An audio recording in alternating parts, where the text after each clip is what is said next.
this is a tough question, and it's, you know, a statistic that I've been quoting a lot lately from IMS data is that about 8.8 million people are on chronic opioids in this country.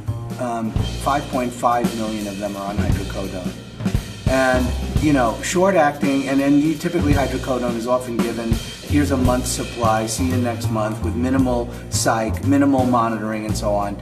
And, you know, that's the prevailing model of opioid therapy because it's the cheapest and it's the one the third-party payers like, and so on and so forth. But when you think about it, this minimally monitored drug-only therapy is probably good for a small sliver of the pain population. And so you know, it's the prevailing model is the low-risk model. And therein lies the problem, right? You want a recipe for a public health disaster, treat high-risk people with a low-risk model. If you want a recipe for overpriced pain care that nobody's going to be able to eventually get access to because of the third-party payers, put little old ladies with no history of addiction and don't hang out with drug addicts and don't have a psychiatric problem, make them pee in a cup every time they come in. You know, it's not economically viable, but you're not going to have a public health disaster.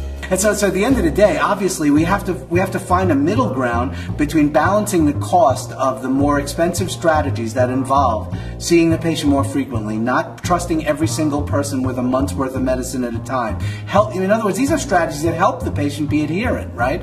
And balancing who needs that with the cost of doing it for everybody. I mean, you know, I used to say half jokingly, now I'm not so sure it's a joke anymore, that one of these days pain clinics are going to look like methadone maintenance clinics, you know, where people have to come in every single day for their medicine. I mean, that's absurd. But, you know, there's so much uproar, in some respects just deservedly so, for the problem of prescription drug abuse.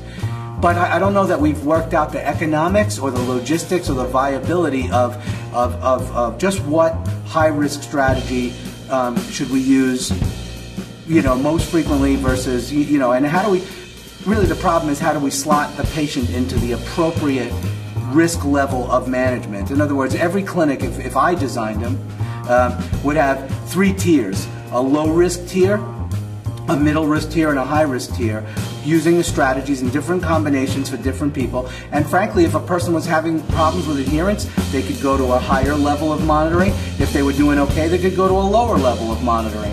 But I don't think that we've worked that out very well to date.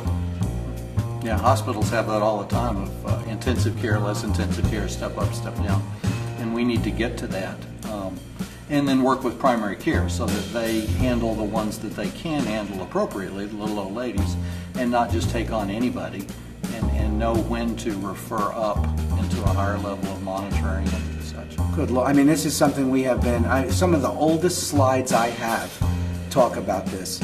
And, you know, and that was before I knew Howard Height and Doug Gourlay and some of the others in the field, and Ted. And now, you know, you look at it, every one of us was saying the same thing. It's 25 years later, we haven't developed the systems of care yet. And so what's happening? Kentucky, Tennessee, other states are trying to legislate this practice.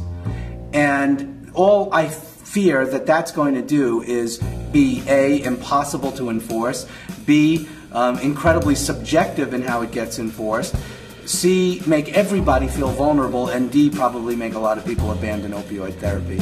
So in a way, I understand how we got to legislating it because we didn't do it ourselves and we didn't police ourselves well, but I don't know that that's a solution.